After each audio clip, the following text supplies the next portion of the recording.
How's it going, everybody? This is Dave with D&E Performance. Going to go ahead and talk about the MSD View software, specifically geared towards the 6014 box. This is new version of MSD's upgrade to the last version of their 6010 box. This box 6014 allows you to run 24 and 58 reluctor.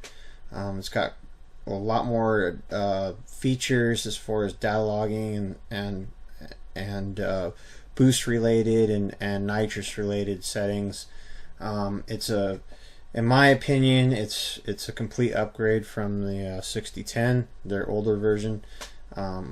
I purchased my 6010 about 6 months ago, and it is been a little bit of a learning curve going from the 6010 to the 6014. So I'm just going to go ahead and share my experience as far as the basics of what you can do if you're in the middle of a project and you're trying to debate whether you're going to go carbureted or you're going to go fuel injection. I decided to go fuel injection solely based on the cost. I decided to go carbureted because solely based on the cost.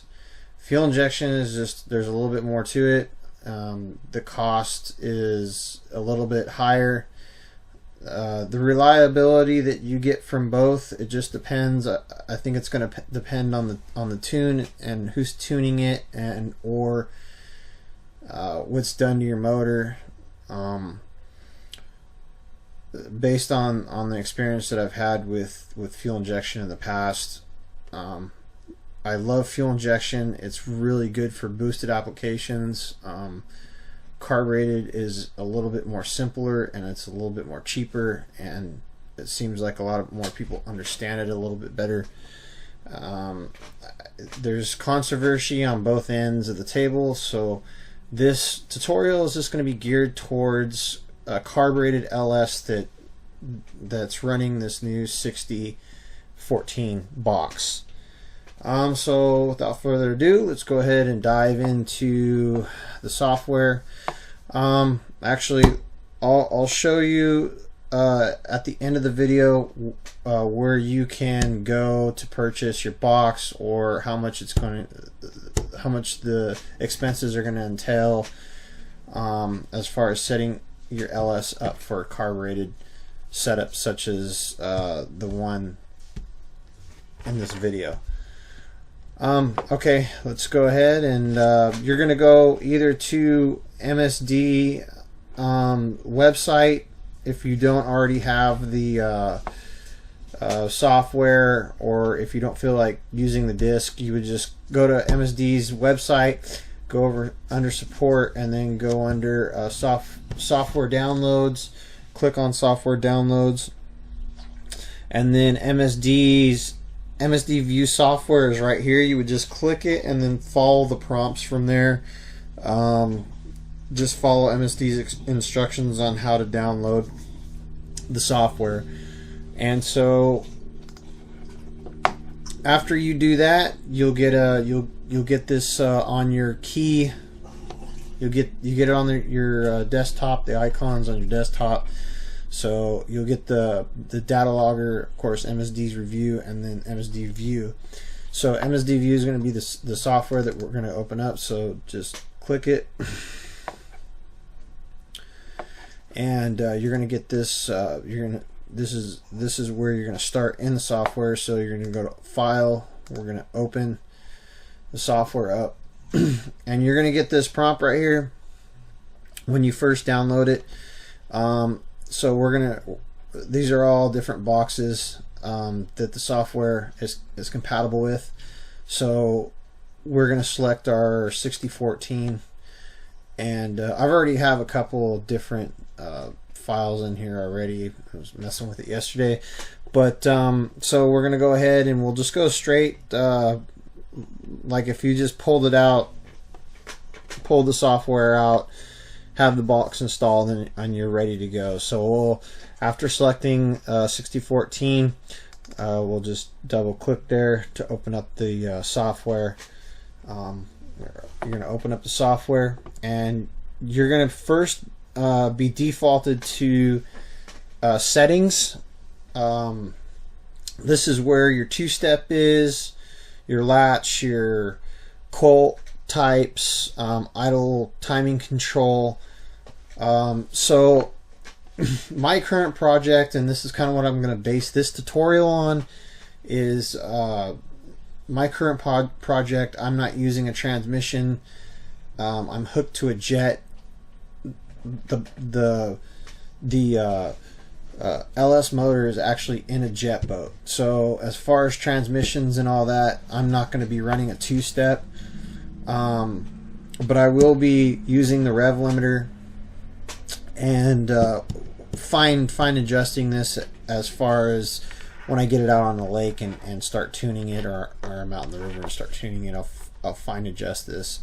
But if you are, if you're doing your current projects is going into a vehicle, of course you can set this. The way you set this is you just double click, backspace, and then depending on if you have a stock LS or you have some stuff done to it, you're just going to have to figure out where your max RPM rev limit's going to be. So we'll go ahead, and mine's got a little bit of stuff done to it, so I'm saying it's probably going to see 65 before valve float, and then just hit enter to make the value stick. I'm not using this, but if you were to use this launch rev limiter, which is pretty much your two-step, you can just do the same thing. You would just double click, it'll highlight or give you the cursor, backspace, and then you can just enter a value at that point. Enter. Your latch, you're latched. Okay, when this is disabled, the two-step will activate anytime the RPM is at or above the set launch rev limiter. If it is set to enable, the launch rev limiter cannot be activated unless RPM falls below 7/8 of the set RPM, which is about 500, equals out to about 500 RPM. For example, if you have 4,000 and the launch wire is activated, launch limiter can only come on if the RPM falls below 3,500. This prevents accidental activation while at high RPMs. So if your foot slips off of the clutch, or you accidentally let your finger off of the trans brake or something like that, it's just kind of a fail safe, so you don't end up launching forward. But in my case, I don't need this. I'm not going to use it. That wire is not going to be hooked up anyway, so I can just leave it there. Coil packs, your coil type, you can set this if you want, but personally I just left it on auto and just let the box figure it out itself. The only thing is MSD recommends, if you do set it on auto, to just crank it over a couple of times and let the box determine what coil packs you have. I have the truck, so I mean I could actually set the truck, but there's two different types of truck coil packs. So like I said, it was just easier for me, and in my experience, just to leave it on auto. Your idle timing control, the idle timing control is mostly going to be based on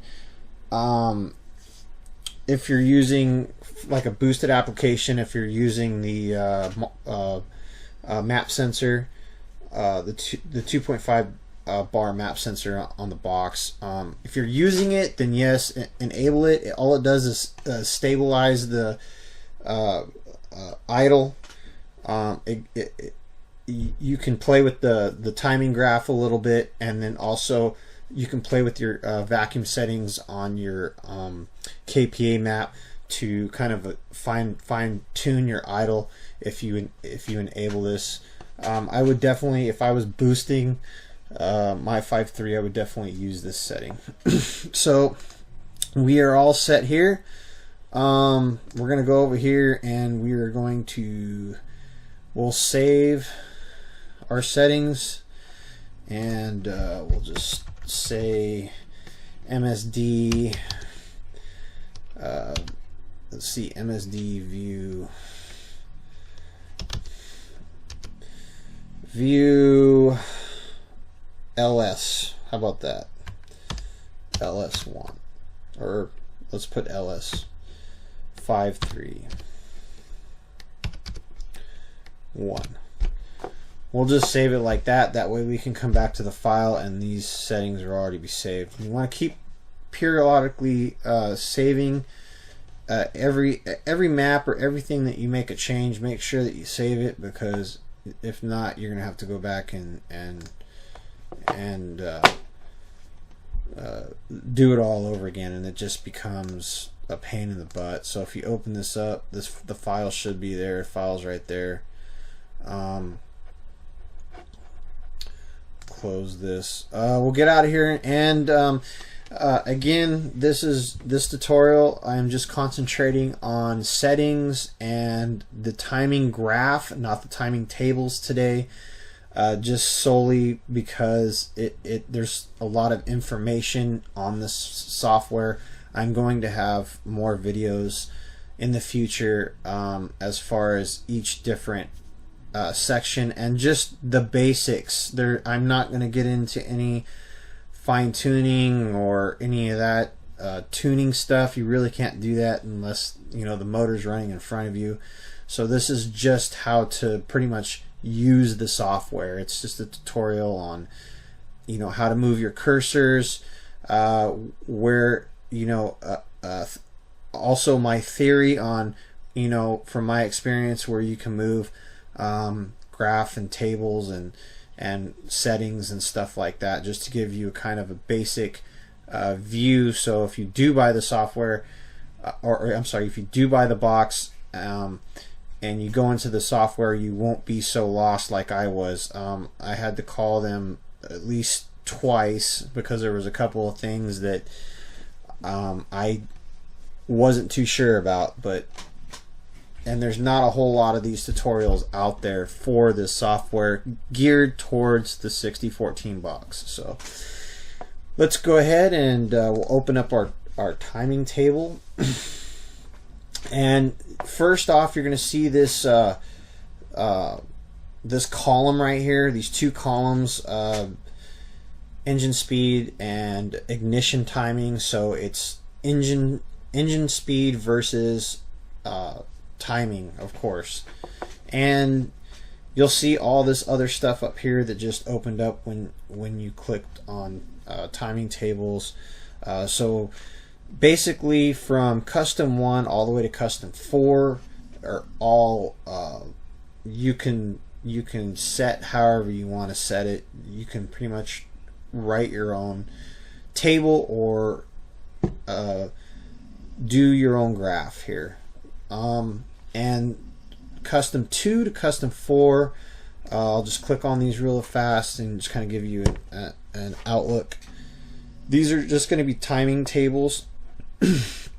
And pretty much it's just like any other software that uses tables. You can just highlight, of course, and you can scale or offset your timing tables here. This will be another tutorial. I'll get into this in another tutorial. This is just kind of a brief overlay of it.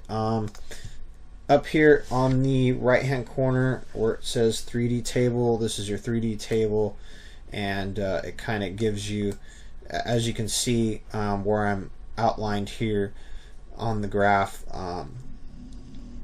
I'm sorry, on the table. You'll see it on the 3D graph right here, and so it just gives you that much more tunability. But let's go back over here to Custom 1. We're going to concentrate on the Custom 1 map. So as you see, there's quite a few dots here, and going all the way up to 32 degrees of timing at 7,000 RPM. We don't need all this.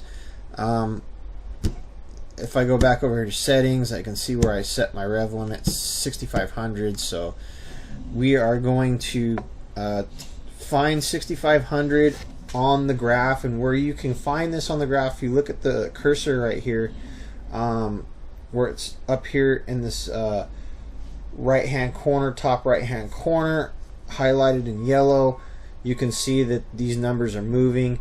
Of course, it's RPM versus timing again. So if we go over here to this dot right here at the 6,500, it's hovering right around 6,499 RPM at 31. So we're going to go ahead and remove this 7,000 dot. We don't need it. So you just hover over it, left click, and then you'll right click to open this box, and then you'll see where it says delete dot. We don't need it, and we're just going to go ahead and do the same for a couple of these dots we really don't need. And then you can also just left click and then hold, and then you can drag your line up and down to move, whatever. So you can set your RPM. You can go forward or more RPM or less RPM, more timing or less timing, depending on your application. But we're just going to go ahead and take some of these out. Don't need them all. And it just kind of narrows this graph over here on the left hand side too. It kind of makes it simplifies it. You're really not gonna, if you're firing your motor up for the first time, you're just gonna kind of want to set your graph up to where you think it is, get it fired up and started, and then just make all your fuel adjustments from there, and then come back later. This is the way I do it. You come back later and go into the graph and then kind of fine tune your fire up, your initial fire up, and then also your idle circuits. You can kind of move the graph around a little bit to fine tune your idle circuits on your carburetor. But for now, we're just going to go ahead and I'm not gonna give this graph more than, let's say, 29.6, 29.8. So at 6,500, we're at 31 degrees timing. We'll drop this graph down a little bit. We'll just say 29.7. It's fine. We'll get rid of this dot. Oops, I got rid of the wrong dot there, didn't I? Okay. So if you do that, all you got to do is right click, and then you can just add your dot there to put your dot back in there, and then I can move this cursor where I need it. So we'll just move it back to where I had it before. I'm pretty sure you're gonna run into stuff like this. So let's see, we'll get rid of this. We don't need this dot. We'll get rid of this one. Get rid of some of these here. Kind of make this a kind of gradual curve up to the RPM that we want. So we'll take this up, take this one up. We'll take it up to almost where we need it to be, right there. So here you can see, as if you hold the cursor right over the line and you look over here to the right, top right, where the highlight is, if you're running along here, you can kind of see how your timing ramps up. So you can adjust this if you want. You can put dots in here, whatever you need to do. So the way I get my curve is I just kind of start here. So I'm gonna drag this inward a little bit, and it seemed like my motor, as soon as I flip the key, I had about right in there, about 170 at, it seemed like about 18 degrees of timing. So we can go 18 degrees of timing, or I'm sorry, 16 degrees of timing. I'm sorry. And then we can kind of move this inward a little bit. So you can just kind of fine tune this. That's pretty close. We'll go ahead and move this line up.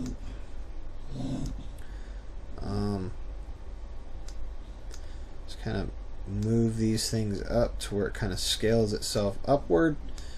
And we'll find our idle.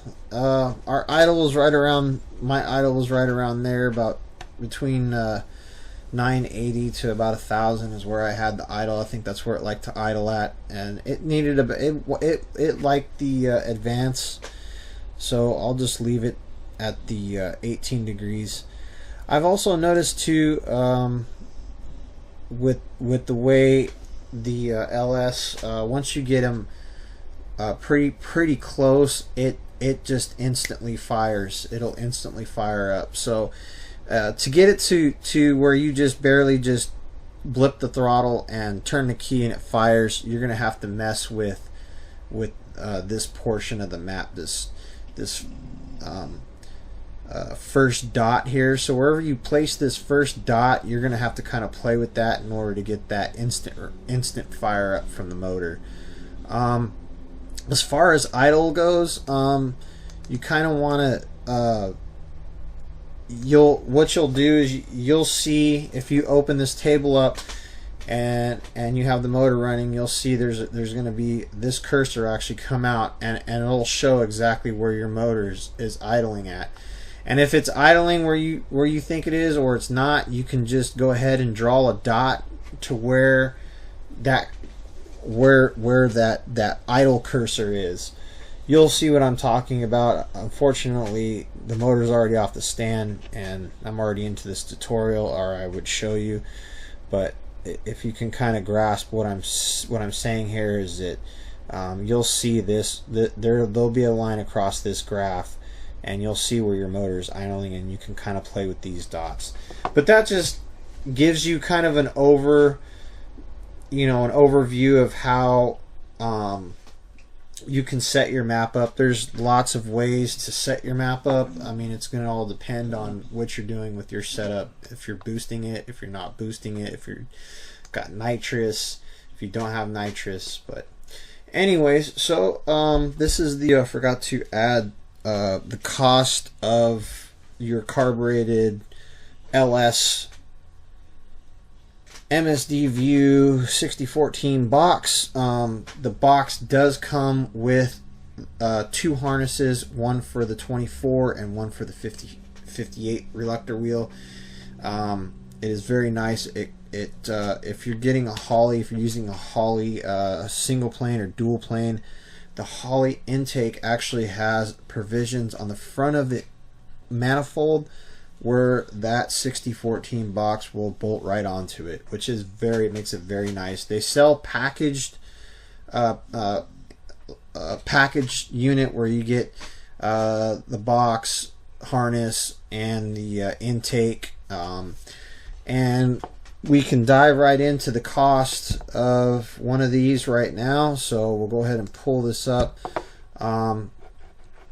I already went over this right here. So if you just type in, let's say MSD 6014 box on the internet, if you type in Amazon, the cost associated, they're right around 350 bucks, between 350 to 375, which is it's a lot cheaper than if you were to spend money on a fuel injection system. Everybody knows how much fuel injection systems are gonna run. as far as, I mean, there's quite a few. If you hunt around on the here's another place where you can go on the web, Auto Parts Warehouse. They have them. They're 348.26.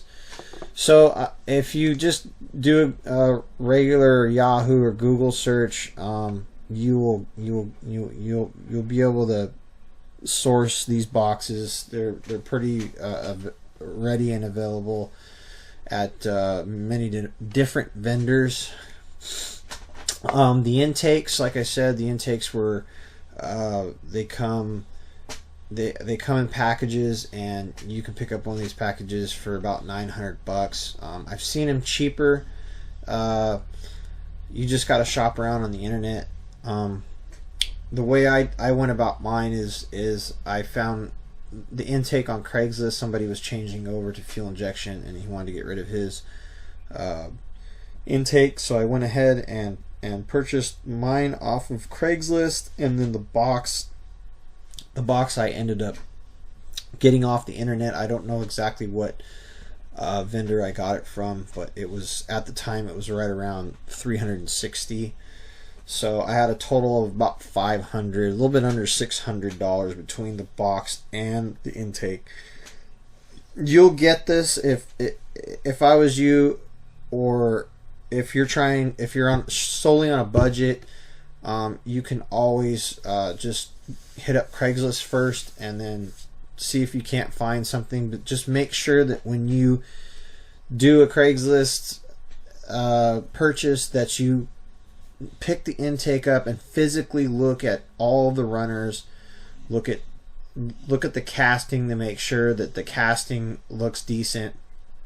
Make sure if you take the intake and look down, hold it straight up and down, and make sure that the runners don't look like they're bent, or the manifold looks like it's warped or anything. Make sure that you ask them if the person that you're buying it from, if they have any problems, and why are they getting rid of it. Is the main thing, is why are they getting rid of it. So these are all questions. I'm here, I'm just throwing this out there to try to help people that are looking to do an LS carbureted swap. That is one of the biggest thing, because if those manifolds are warped, some of them came from China, actually quite a few of them, and if they're warped beyond repair, then you just have a giant aluminum paperweight that you can't really do anything with. And a machine shop, it's probably not going to be fixable at that point.